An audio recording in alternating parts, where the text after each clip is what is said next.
안녕하세요. 줄셉의 줄리입니다. 오늘은 제가 저희 아이를 키워오면서 지난 시간들을 이렇게 돌이켜 봤을 때 유아기 초등 저학년기 자녀를 키우시는 엄마들에게 또 선배맘으로서 꼭 알려드리고 싶고 이렇게 12년 넘게 아이를 키우면서 깨달은 정말 중요한 육아 가치, 육아 신념 이런 거에 대해서 이야기 나누는 시간을 가져보려고 해요. 오늘 이 영상의 썸네일이 엄마가 외로움을 즐길수록 아이는 더 잘 큰다 라고 제가 이렇게 올려드렸는데요. 이 말이 무슨 뜻일까요? 사실 엄마가 외로우면 좋은 건 아닌데 말이죠. 여러분들은 아이를 키우시면서 엄마로서 뭔가 마음이 외롭거나 또 허전함 또는 어딘가에 고립되어가는 그런 기분을 느껴보신 적이 있으신가요? 아마 아이를 키우시다 보면 대부분 한 번쯤은 그런 감정들을 다 경험해 보셨을 것 같은데요.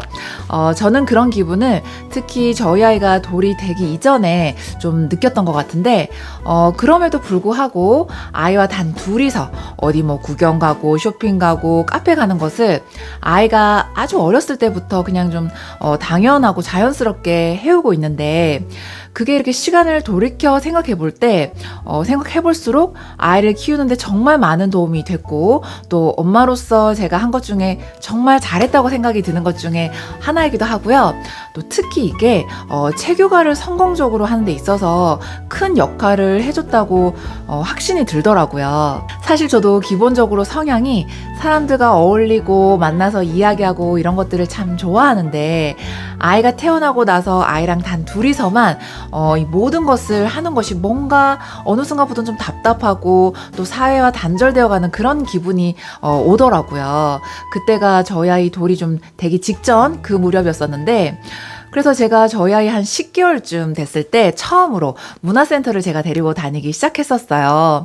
뭐 그때 이제 가보면 다 비슷한 계열수 아기들이랑 엄마들이 같은 수업을 이제 몇 달간 듣게 되잖아요. 그러면서 저도 이제 같이 아이를 키우는 엄마들하고 친구하면서 지내고 싶은 마음이 막 들더라고요. 그래서 일부러 제가 말도 걸어보고 또 제가 먼저 다가가 보기도 했던 그런 때가 있었는데요.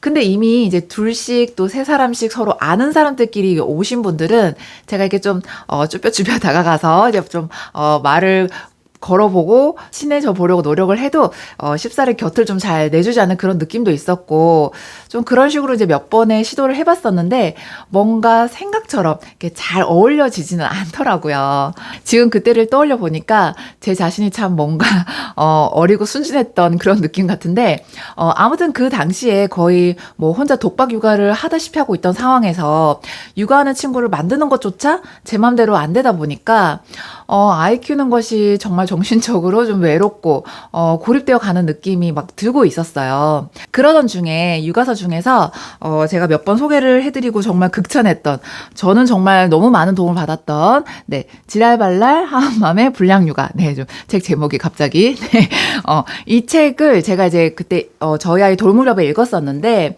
때마침 이 책 안에 저에게 전곡을 탁 찌르는 부분이 있었어요.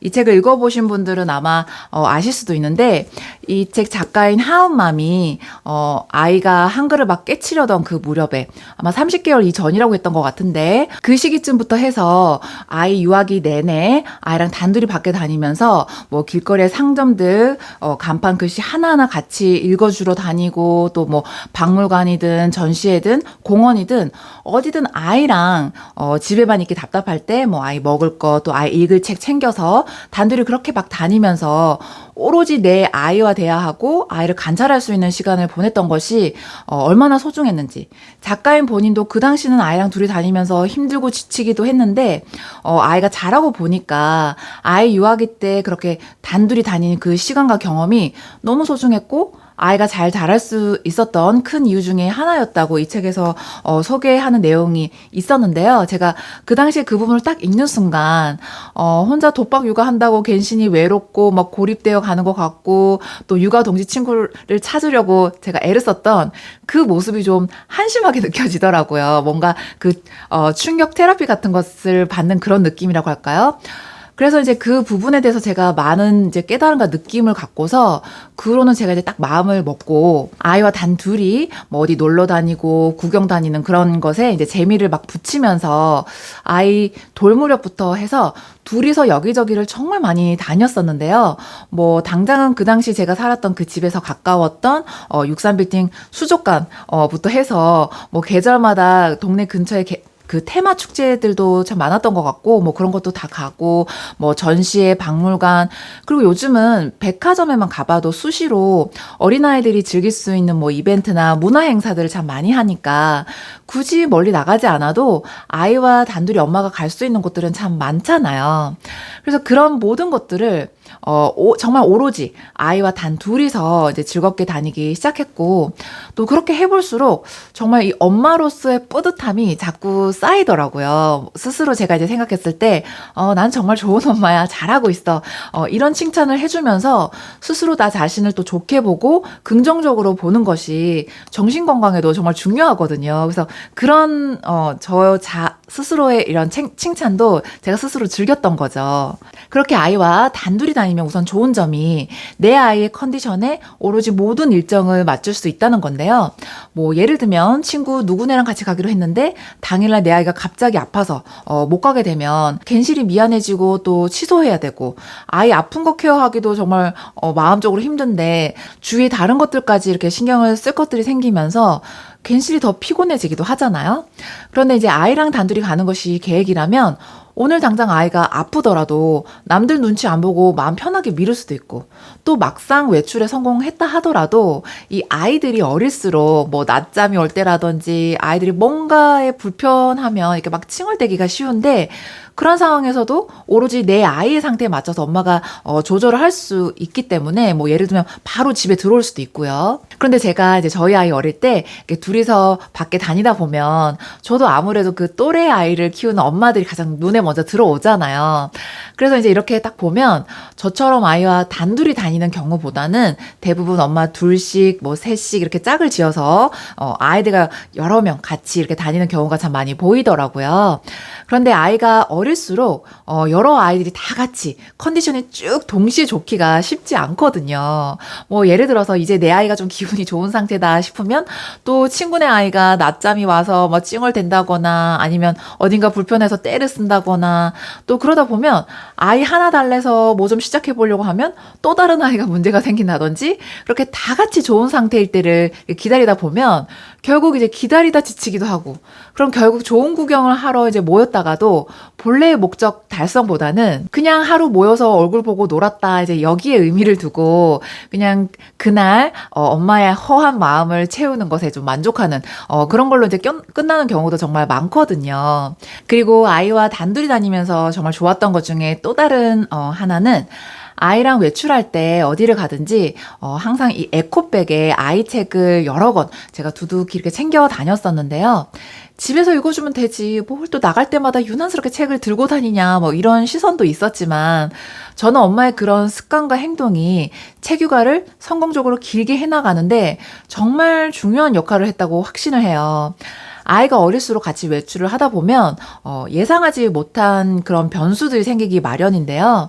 뭐 예를 들면 아이가 갑자기 못 찬다거나 뭐 떼를 쓴다거나, 아니면 뭘 체험하러 갔는데 막상 갔더니 아이가 막 안 하겠다고 우긴다거나, 또 뭐 예상 시간보다 웨이팅 시간이 너무 길어진다거나, 하여간 이렇게 예측하기 힘든 상황들이 이제 생길 수 있는데, 그때 아이가 평소에 좋아했던 책을 여러 권 이렇게 넉넉히 가져갔다가 그런 상황에서 항상 꺼내서 제가 읽어줬었어요. 그럴 때 들고 다니기 좋았던 책들이 아이 영어 원석지 중에서 이렇게 얇은 책들이 참 많거든요. 요즘은 잘 모르겠는데 저희 아이가 영유아시기 때는 한글 책들이 대부분 그 딱딱한 커버에 무게감들이 있는 책들이어서 외출할 때는 좀 일단 가볍고 좀 얇은 책들, 이렇게 영어 그림책을 제가 10권 이상씩 들고 다녔었는데요.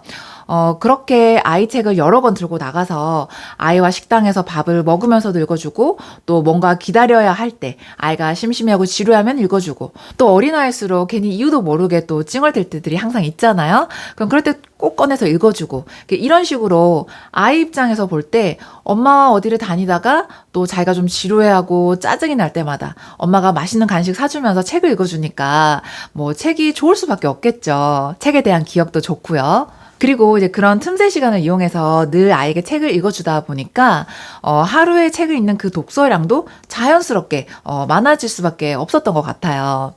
이런 게 이제 친구네 집과 같이 놀러 다니면서는 절대 하기 힘든 부분이거든요. 밖에 다 같이 외출해 있는데 내 아이가 갑자기 보채는 상황에서 여유롭게 책을 꺼내서 아이가 원할 때까지 주구장창 읽어줄 수 없잖아요. 또 아이가 식당에서 밥 먹을 때 책을 읽어달라고 했는데 같이 온 친구네는 예를 들어서 뭐 엄마 핸드폰이나 패드를 꺼내서 영상을 보여준다면 내 아이가 책을 읽으려 하다가도 당연히 같이 영상을 보게 되겠죠.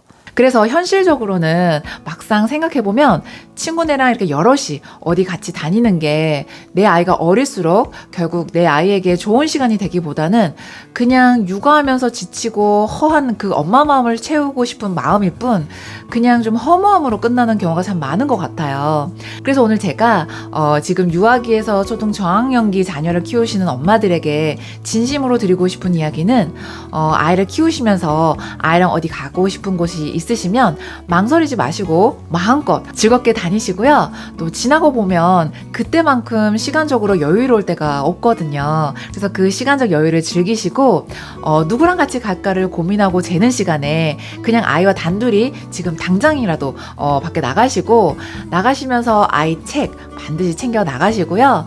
또 아이가 이미 엄마가 책을 읽어주지 않아도 혼자 책 읽기를 즐기는 아이라면 엄마 책도 같이 챙겨 나가셔서 밖에 있는 동안 만약에 시간에 책을 읽을 여유가 난다면 틈틈이 아이와 같이 책을 읽는 그런 외출을 한번 해보세요. 한번 해보시면 얼마나 엄마로서도 보람되고 뿌듯한지 또 그 외출이 얼마나 알찬 시간이었는지를 정말 느끼실 수 있으실 거예요. 그리고 그것이 둘 사이에, 그러니까 아이와 엄마 둘 사이에 습관이 되고 또 자연스러운 그런 문화로 뿌리를 내리면 결국 그 사소한 것 같은 그 일상이 누적이 되고 쌓여서 내 아이가 얼마나 더 멋지게 잘 자라고 있는지를 어느 날 문득 발견하게 되실 거예요. 아이를 키우시면서 왠지 또래 엄마들과 교류나 그런 소통을 안 하고 있으면 혼자인 것 같은 외로움 또 불안감에 휩싸일 때가 있는데 그럴 때 괜히 또 누군가에게 연락하게 되고 불필요한 교류를 억지로 이어나갔다가 후회로 돌아오는 경우들도 있죠. 근데 내 아이를 잘 키우기 위해서는 남이 아니라 내 아이와 더 같이 더 가까이에서 아이와 교감을 나누시고 아이를 잘 관찰하시려고 그런 마음을 자꾸 먹으시고 또 그렇게 늘 하시다 보면 외로울 틈이 사실 없을지도 몰라요. 내가 나이를 먹어서 늙어서도 세상에서 둘도 없는 베스트 프렌드를 해줄 사람은 내 아이밖에 없다라는 마음으로 아이가 어려서부터 아이와의 둘만의 시간에 공을 들이시고 그 끈끈한 애착을 잘 만들어 가시길 바라면서 오늘 영상은 마무리하도록 하겠습니다. 그럼 이번 한 주도 아이와 소중한 시간으로 가득하시길 바라면서 저는 다음 영상에서 뵙겠습니다. 바이.